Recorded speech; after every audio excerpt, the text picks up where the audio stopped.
Thank you. No, that's fine. Thank you very Bye. much. So yeah, so this is for anyone that cannot make it right now, then they can see it later. So I have to be more careful what I say because I'm too spontaneous sometimes.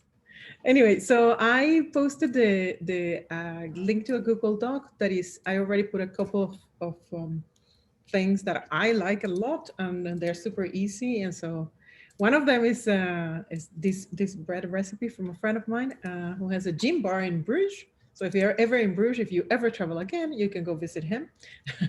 And he told me um, that let me post it again because it doesn't remember. Okay, there it is. And he said to me, "No, I'm doing this because it's my workout for the pandemic." And I thought, that's brilliant.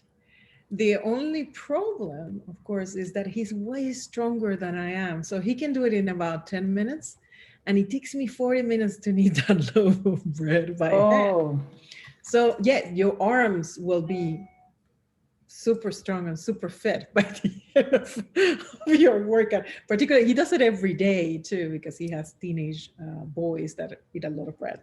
So he must be super fit. I'm not that good, so it takes me ages. But it's but have you done it and it's good? yes. Do you want to see it? I did one today, so I can show it to you. Ta-da! Yeah, let me get back to my review. So this is one I made earlier.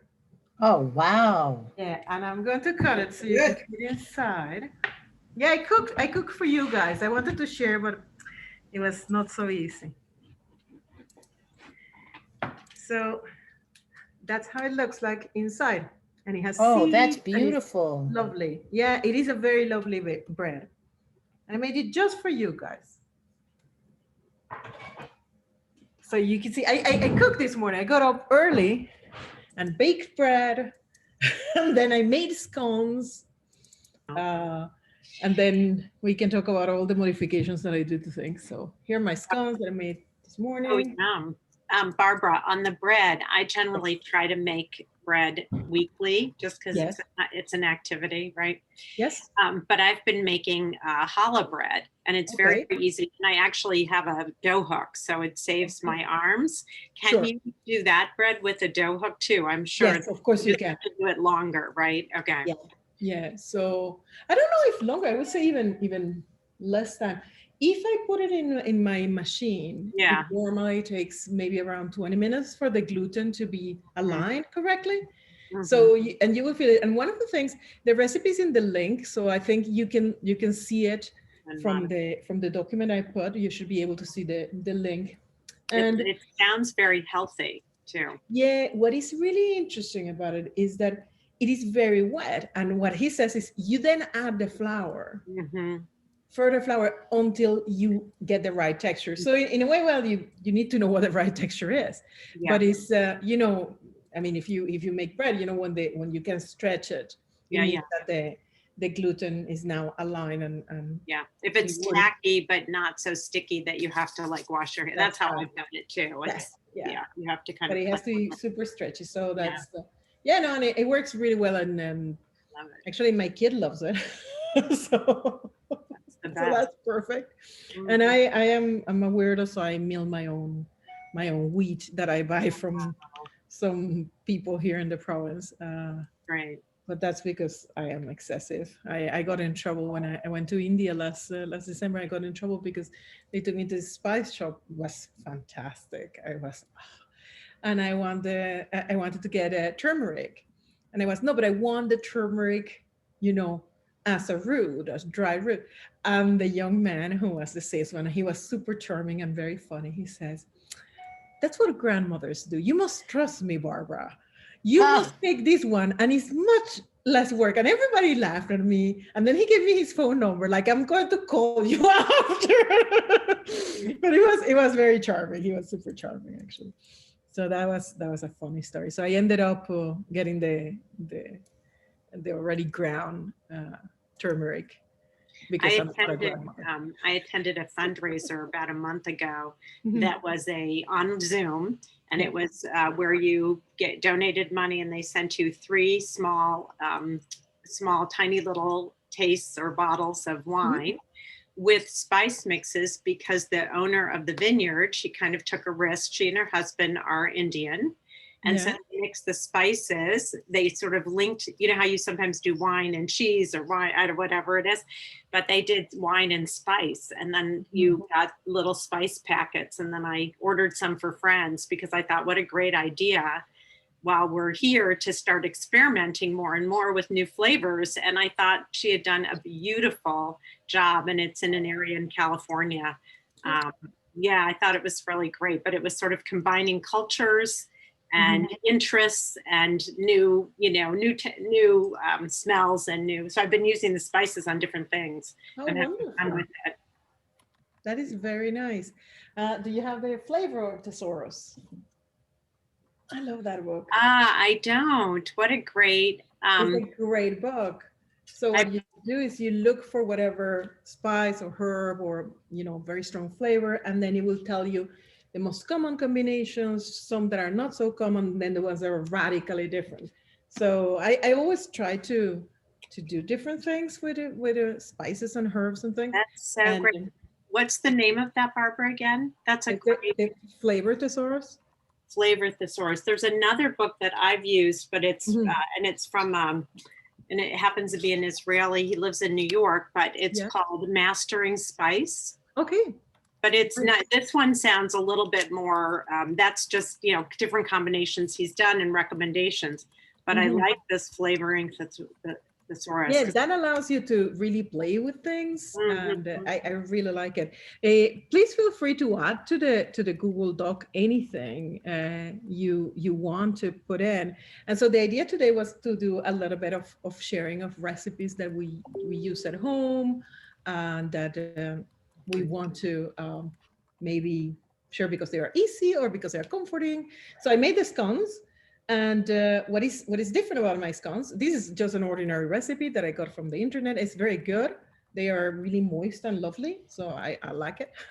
With coffee, they're fantastic. And it's not super sweet, which is something I always love. But one of the things that happens to me is I don't love pumpkin spice because the cloves are not particularly one of the flavors that I like a lot. And dried ginger doesn't quite does it for me. So what I do is I make my own pumpkin spice. And I substitute half of the ginger for white pepper. And most people who love ginger won't notice, but I notice. It makes me much happier. And I take the cloves away because I don't love them. I only use pumpkin spice when I do a pumpkin pie that needs to be American tasting. So I don't want to innovate on that. But in other things, I always modify it like that. So you guys, what do you do? What are your recipes? I heard that people were posting loads of pictures of food everywhere. Well, I have a favorite for, it's a comfort food. Okay. And I lived in Colorado for 17 years and we skied a lot. And so this was one of those after skiing for 8 hours. And it's very, very fattening. But really, really good. And it's called spaghetti pie. And I'll put the recipe up, but basically you line the pan, a pie pan with cooked spaghetti, an egg and Parmesan cheese. So that's the crust. Okay. And then you put like a sauteed sausage, like mild Italian sausage or hot Italian sausage, depending what you want, with like tomato paste, and that's the next layer on top of that.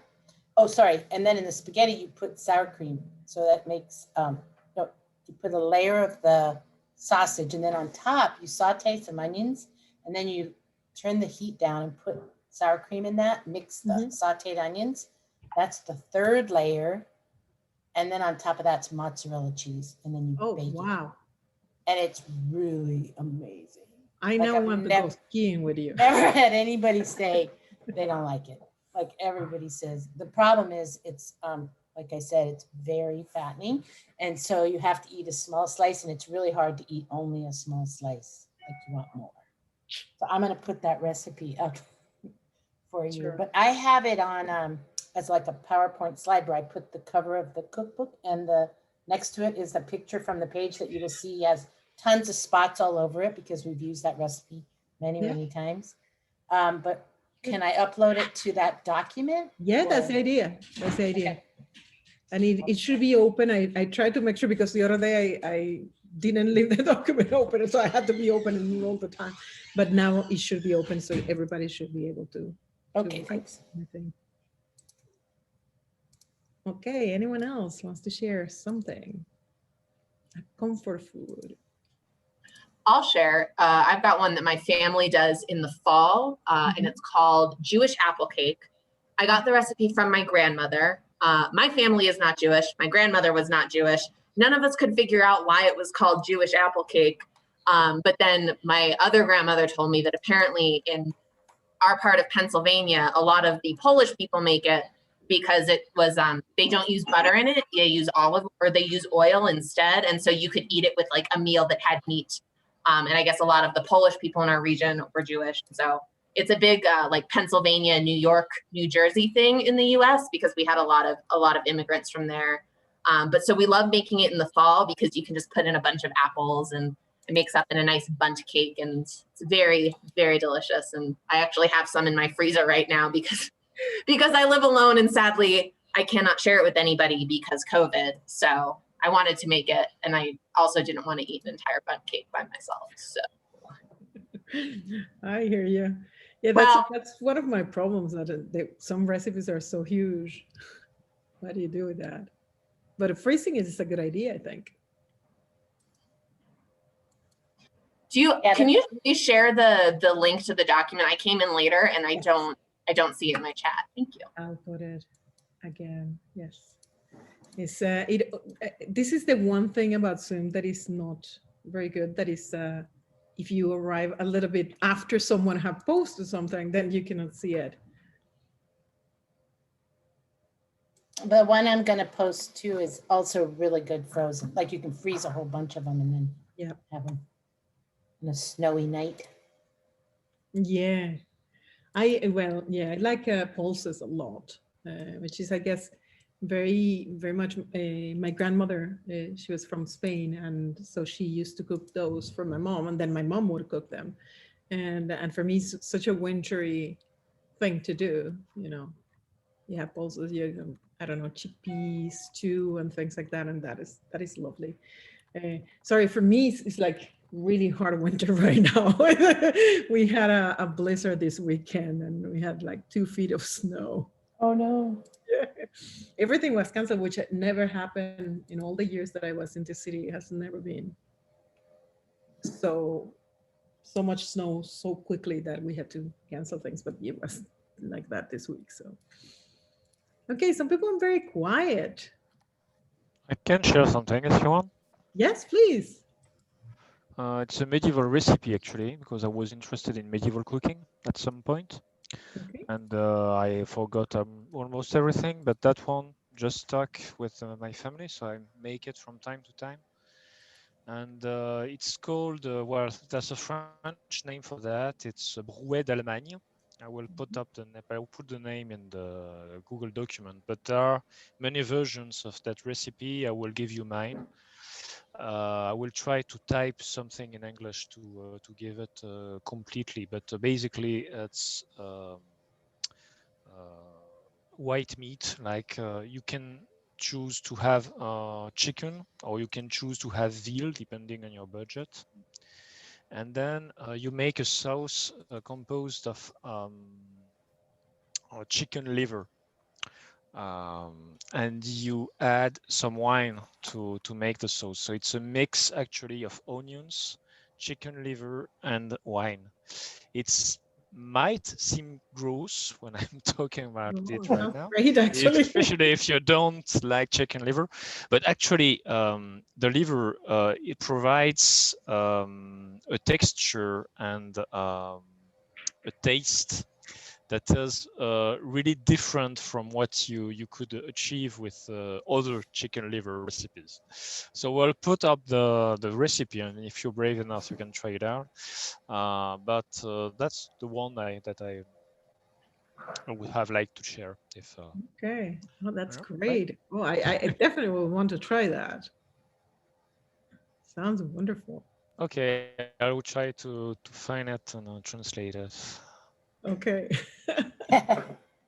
Imagine that. I actually, it's funny. I'm a medievalist by training, and I have read a lot about medieval recipes, but they're very difficult because they don't have quantities, and they don't have most of the things that we eat now, because of course they didn't have those. So there is no tomatoes or potatoes or corn or pasta or rice. So you think, what are these people eating? And it's basically, I meats, yeah. pies, breads, which are lovely, but it's really so different. Their desserts are very very different from what. I would agree with your first remark. It's really yeah it's quite different, but it's not impossible to do. Actually, the basic ingredients are more or less still findable today. Maybe you can have some trouble with the spices, but basically, if you want historic cooking that you will have trouble to have ingredients for, try Roman cooking. Then Yeah. I it's also. completely different. The vegetables have disappeared, and yeah, it's almost impossible to do that. But medieval cooking is. And they have Agree with you. desserts made out of fish, which is a bit doubtful in my in my book. I mean, I'm ready to try it because I try things, but yeah, it's not really appealing. But yeah, no, it's interesting. I find those things a challenge, though, to say, well, we are not going to have these ingredients that now we use so commonly. And I always find it very, very interesting when you go to Italy or to Spain and they give you all their typical foods that are the foods of other places, of course. And that's Italian pasta. And you think, yeah, well, since the 12th century, not before that.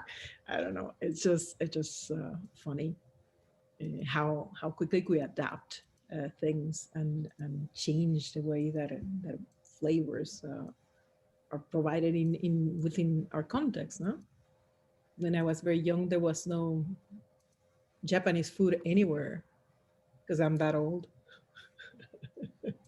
But then suddenly, in the 90s, they started to explode, and yeah, you can find all sorts, not just sushi and things like that, but all sorts of Japanese food, which is very very interesting, I think.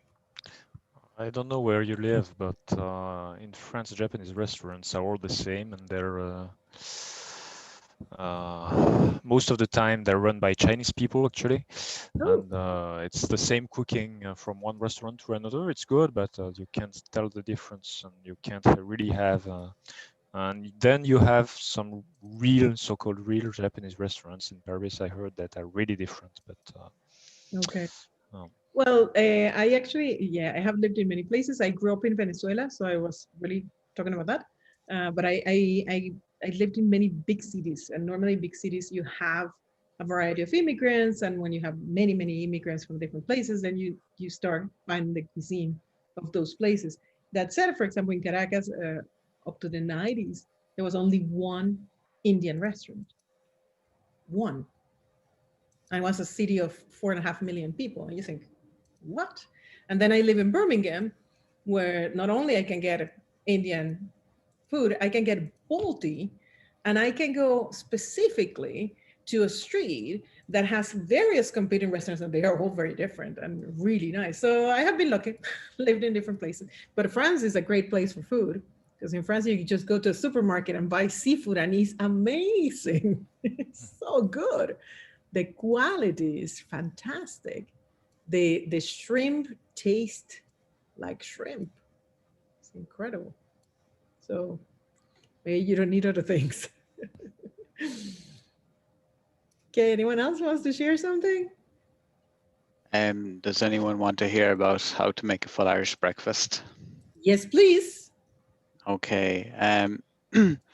So if anyone's ever been to Ireland as a tourist, the chances are that they have had an Irish breakfast. it was possibly, if you stay in a hotel, they tend to be included with the package, although it's not kind of a formal breakfast anymore in the sense that you go up to a buffet table and you take what you want. And that's the beauty of an Irish breakfast. It started off traditionally quite small. It was basically some bacon and some sausages, and then maybe an egg as well. But then as people got wealthier, it expanded. It included beans, hash browns, black and white pudding, tomatoes, and now, even nowadays, it includes potatoes and chips, which is what you guys call fries. So, but the basic recipe anyway for a breakfast is you need a frying pan anyway to start with, some cooking oil. You need some fresh sausages. Probably the Irish brand, any of the Irish brands are acceptable. Although I suppose you could try international types of sausages as well. And then you put 2 or 3 on a frying pan, and then you put a few rashers, which we call bacon. I don't know what name internationally it's known as, but and then you can put some maybe eggs, whatever you can fit onto the frying pan. And you keep an eye on it. You can add some herbs and flavorings to it as well if you wanted to. And you just basically turn them every so often, and you wait until they're a nice healthy color. And then you make a cup of tea, and you can sit down and enjoy it. Sometimes people have it with orange juice as well. I'm going to post something here that gives an idea, but you can be creative and make it whatever way you want. So there you are. I have a question about the white pudding, because I am Argentinian, so we have black pudding and we love it. But I have eaten white pudding, but I don't know how it's made. Do you know? Do you have any idea? I don't actually. I think black pudding is pig's blood. It is. That I know. And so white pudding is loosely related to it. So you're probably not better off not trying to guess what part of the pig it comes from. So we probably better leave it at that. What I could do is I'll check it out, and I'll post something up if I find it up in the chat. But I can't tell you offhand. I just tend to eat it rather than ask questions about it. Although Irish breakfasts aren't as popular as they used to be. People are kind of more health conscious now, and it's now really only something that at most you should, and most people do, only have once or twice a year. And funnily enough, that's when they're away and they're staying in a hotel and they have the Irish breakfast. So it's not really part of the traditional Irish food, whatever, meals anymore. Although until recently it was, but not anymore. Mm-hmm. So I'll chase that up, but I'll post something up. Sure, sounds great. No bother.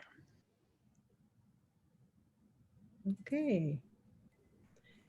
Well, yes, go ahead. So I'm going to go in a very different direction, away from Irish breakfast. And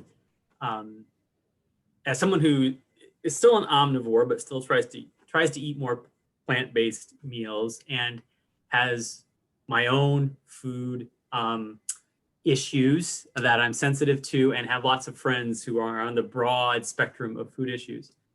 The challenge was, how do you find, I want a whole meal. I want to put together a whole complete package of, say, a vegan meal if I'm having somebody over who's vegan.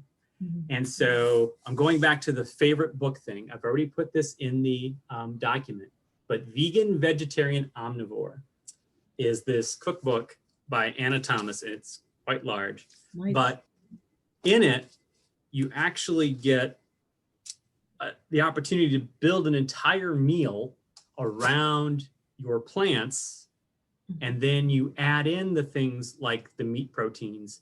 So they're not the center, but they're there for folks who want meat.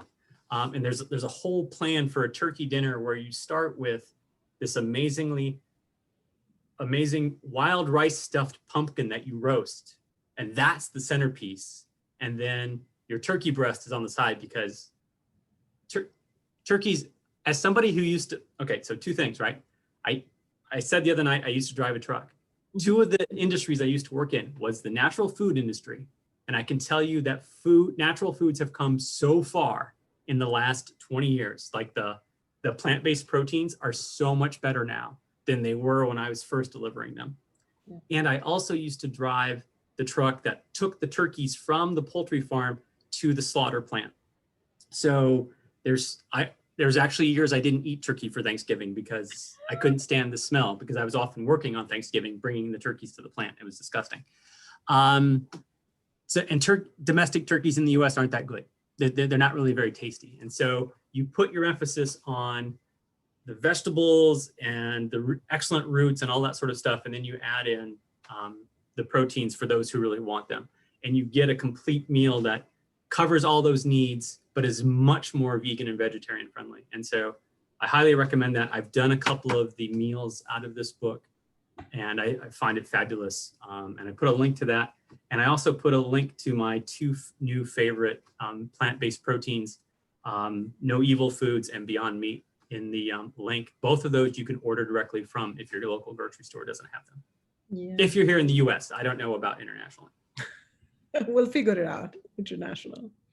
But thank you, that's great, actually. I love that idea, because often one has, I tend to ask when people used to, olden times when we used to have people over for meals, I would say, because some people are picky, but they don't want to say they're picky. So I would say, oh, are you sensitive to any foods? So anyone can say anything they don't want, they can shout it now, and I will just think that they are sensitive to that. And that's it. But there are a lot of people that have serious restrictions for various reasons. When I was young, it used to be only religious reasons, but now suddenly we have more and more allergies, and they're real, actually. I used to think they weren't, but last party that I did for my daughter, I had 8 kids here and 3 different EpiPens, and the list of foods not allowed for all of them was so large that, of course, the combination was impressive. Each of the kids only had a few allergies, but among the 8, I think it was only 1 that didn't have any. So I thought, whoa, it was very, very strange. But I guess that, well, we have more of a variety of access to foods that we didn't have before, and that it makes for food sensitivity. Also, the overconsumption of certain products, I guess. Right. Does it. And our bodies change. As a child, I grew up in an agricultural family. We would harvest our own black walnuts from the tree every fall. Loved walnuts. Then as I got older, as I turned 30 and I'm living in Chicago and I'm at a potluck, I end up in the emergency room because I'm suddenly allergic to walnuts.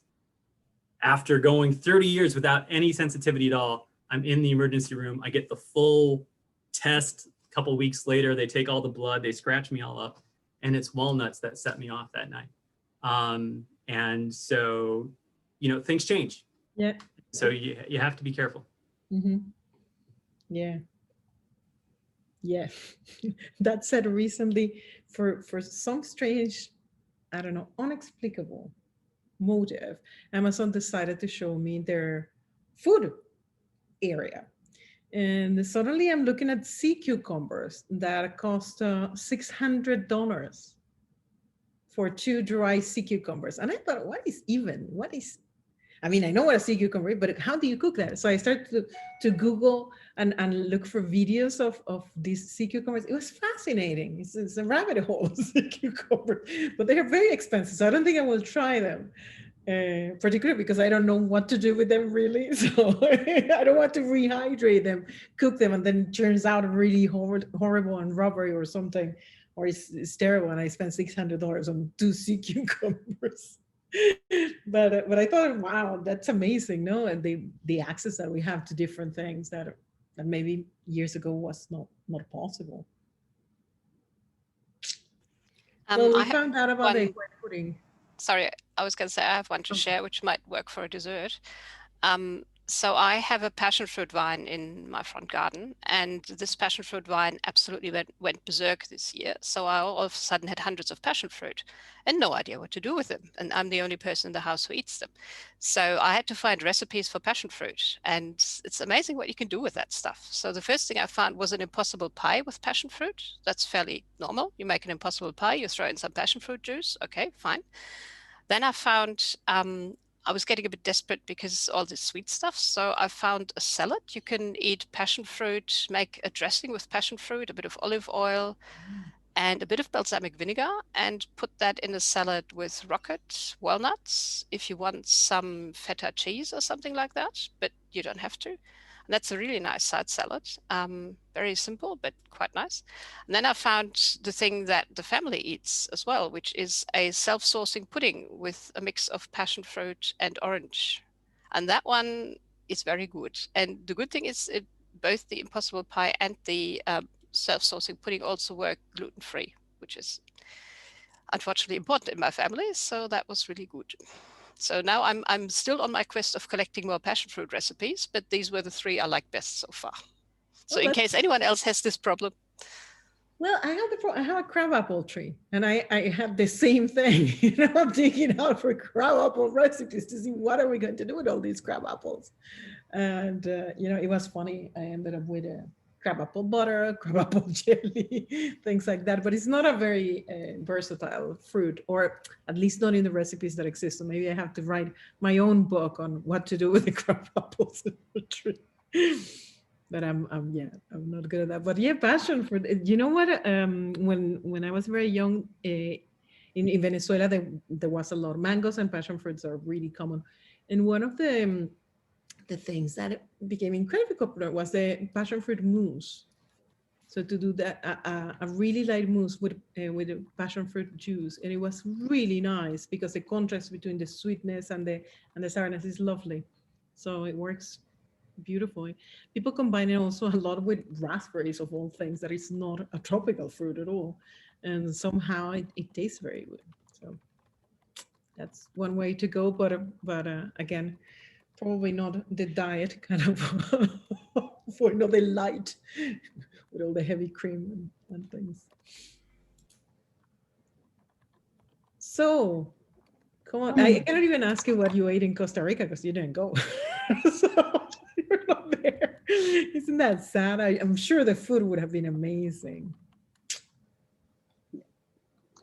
Well, I shared a couple of recipes that, a couple of my favorites. I love making stews and stews. I can't wait for fall and winter to just spend a whole weekend making a stock and soup is one of my favorite things to do.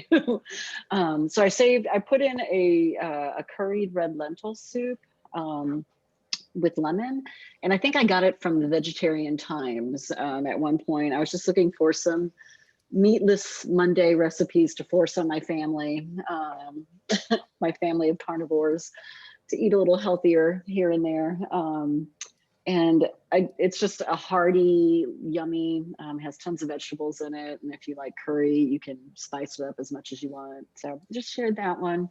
And then since we're all working from home at our desks, and if you need a yummy snack, I have my hummus yummus recipe. I honestly can't remember where I got this recipe. I've had it for a while, but it's just this very simple hummus recipe, and it's so good. I don't know if it's the lemon in it or what it is, but it's just really tasty. So I share it with you all to see if maybe you'll like it too. Sounds good. Anyone else wants to share something? Otherwise, I'll show you one thing, because I promised you some tips and tricks. And I was thinking, what is the best thing that I have gotten lately? And it is this thing. And I thought maybe you like it. This is Euclid. It's a measuring jug, but it's designed by a Google engineer, and it's mathematically accurate, even to an eighth of a cup. That it means that normally when you have a measuring jug and you try to measure an eighth of a cup, you have something like 20% error because of how you see the liquids inside. So even if you're trying to be precise, so your error is about 20%, and then it gets reduced to 11%, up to 6%. That is the normal error for a cup. This one has a margin of error of 6% all the way through. So if you're baking, it's great. And so today's session was sponsored by Euclid. No, that's not true. But I think it's a great thing. And it's not expensive, but it has improved a lot.